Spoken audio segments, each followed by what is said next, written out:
السلام عليكم ورحمة الله وبركاته. ازيكم عاملين ايه؟ يا رب دايما تكونوا بخير وفي احسن حال.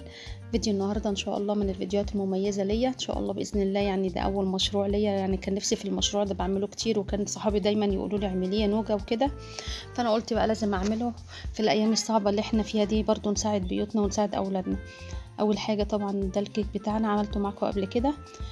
ده بدقيق سبونج الجاهز، طبعا بتجيبيه من عند مستلزمات الحلواني. برضو هقول لكم الطريقه، وان شاء الله اسيب لكم برضو الرابط بتاعه في صندوق الوصف تحت. تمام. اول حاجه مقادير الكيك الاسفنجي. معايا نص كيلو دقيق سبونج جاهز، بتجيبيه من عند مستلزمات الحلواني. عليه 6 بيضات، عليه معلقه كبيره من محسن الجل او محسن الكيك، ومعلقه صغيره من الفانيليا، ونص كوبايه من الميه. بتضربيهم لمده 14 دقيقه و15 دقيقه، ده بالمضرب الكهرباء. لو عندك العجان بياخد حوالي 10 دقايق. بعد كده بنحط الخليط بتاعنا في صينيه مقاس 20، ونكون طبعا مسخنين الفرن على درجه حراره 180. بنحط بقى الصينيه بتاعتنا في الرف الاوسط، بتاخد من 40 ل 50 دقيقه. وطبعا ممنوع تفتحي الفرن عليها قبل نص ساعه، ما يعدي عليها نص ساعه على طول. بتختبريها بعصايه من الخله كده في النص، لو طلعت عجينه في العصايه يبقى لسه مستوتش معاكي. وتسيبها بقى لتاني يوم لحد ما تبرد معاكي خالص، عشان تعرفي تقطعيها وما تتفرفتش معاكي، او اقل حاجه 6 ساعات. ويلا بينا نعمل الكريمه بتاعتنا. اول حاجه نجيب بوله فاضيه، وهنزل بنص كوبايه من السكر، عليها كوبايتين 2 من الميه. انا هعمل كوبايتين 2 كريمه، يبقى عليهم كوبايتين 2 من الميه، يبقى نزلت بكوبايتين 2 من الميه. هدوبهم كده في السكر، مجرد ما السكر بس يدوب معانا خالص. ده سكر حبيبات عادي من اللي هو الابيض الفاتح. تمام. هنزل كمان بنص معلقه صغيره من الفانيليا السايله، بيديها ريحه حلوه قوي. وهنزل كمان بكوبايتين 2 كريم جانتيه خام بدون سكر. انا بفضل طبعا نوعيه المتحده او دريم، لانها بتوزع معايا ويبقى طعمها حلو جدا.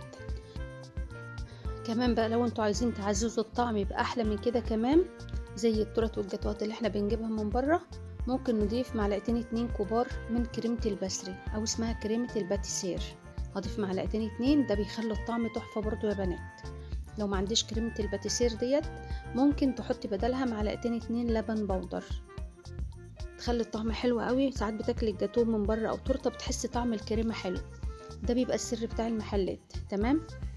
هنقلب بقى الكريمه بتاعتنا كويس جدا، وبعد كده بنشغل المضرب الكهرباء عليها لحد ما تدينا القوام المتماسك كده. هحط بقى معلقتين 2 كاكاو، طبعا لان معايا الاسبونج بتاعي سبونج كاكاو، فلازم تكون الكريمه كاكاو برضه. تمام. عايزه تحطي معلقتين 2 كاكاو ماشي، عايزه تحطي معلقتين 2 نوتيلا اوكي، مفيش مشاكل.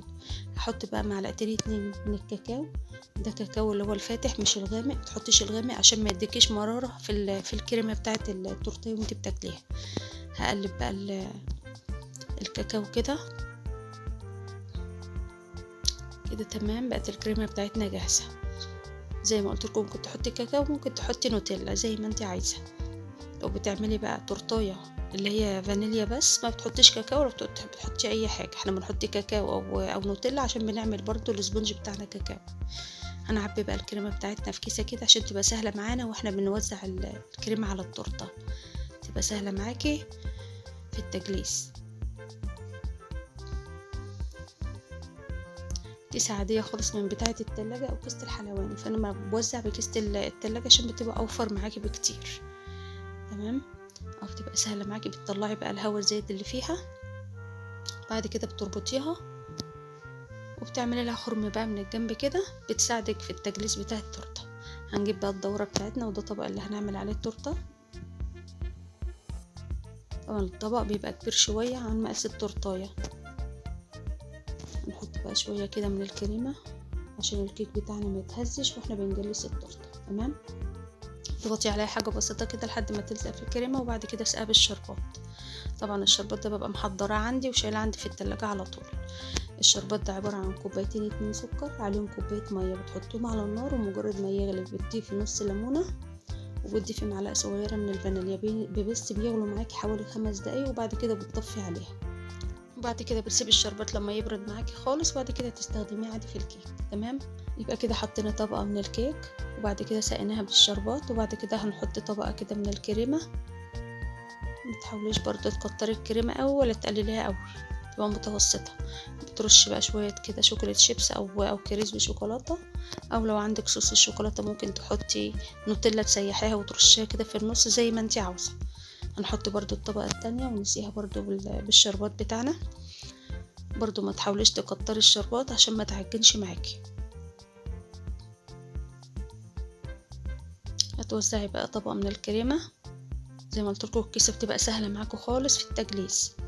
هنوزع بقى الكريمة كده بالشكل ده، وتحاولي تخليها كلها مستوى واحد عشان ما تكونش حتة عالية وحتة واطية. هنرش برضو شوية من الكريسب او شوكولاتة شيبس او نوتيلا او جناش شوكولاتة برضو يكون عندك زي ما انت عايزة. وحاولي برضو تغطي الكريسبي اللي انت حطيتيه عشان لما تحطي طبقة الكيك ما تتزحلقش من عليه. تمام كده حطينا بقى الطبقة الأخيرة برضو بنسقيها بالشربات، ونحاول بقى نوزع عليها الطبقة الأخيرة. نكتر برضو الكريمة بتاعتها شوية.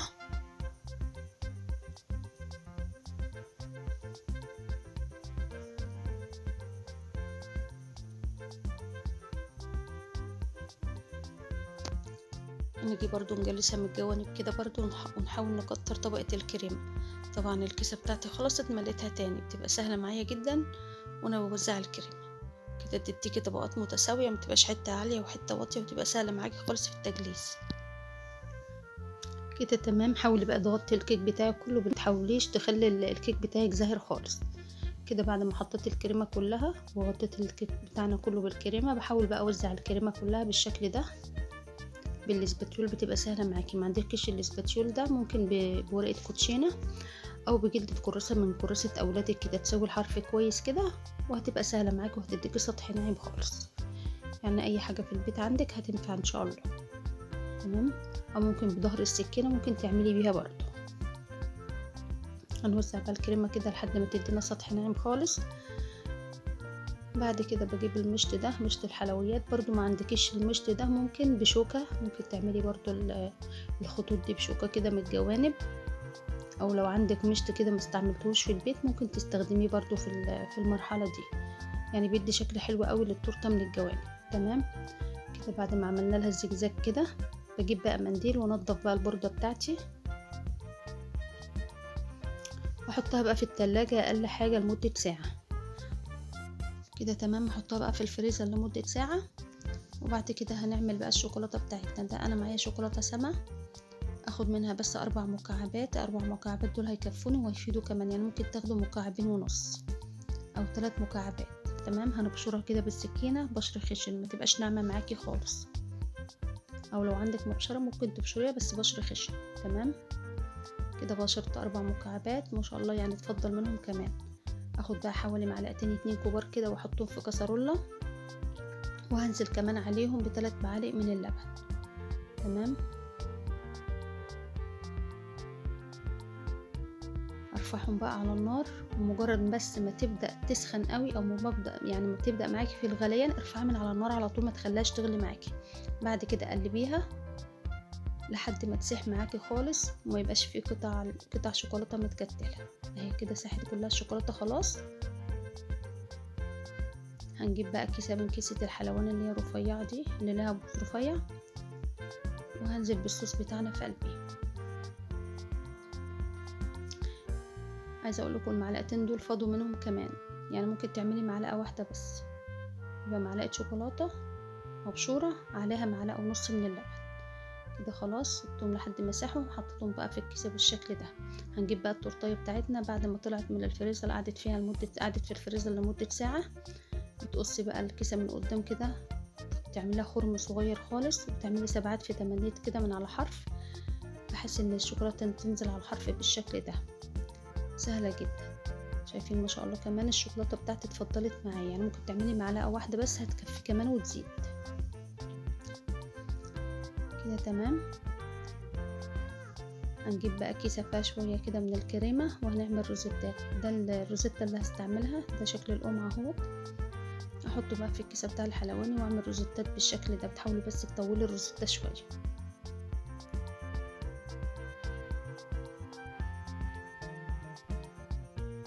كده. تمام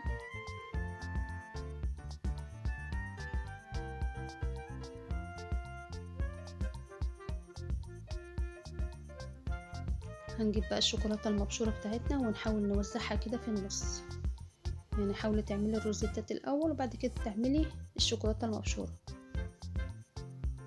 كده. تمام. بعد ما رشينا الشوكولاته المبشوره هنجيب بقى كريز احمر ونحاول نحطه كده ما بين الروزيتات اللي احنا عملناها.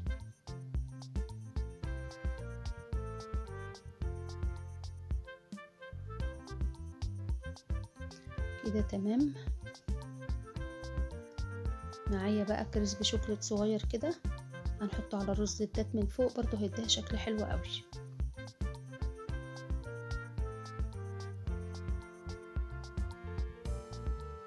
عايزه تسيبيها كده خلاص.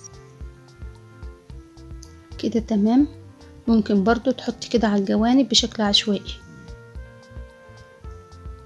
وكده بقى شكل التورته النهائي. يا رب يكون فيديو النهارده بقى عجبكم. لو عجبكم الفيديو ما تبخلوش عليا باللايك الجميل بتاعكم، ولو عجبتكم القناه يا ريت تشتركوا فيها وفعلي زر الجرس واختاري كلمه الكل عشان كل ما انزل فيديو يوصلكم مني كل جديد.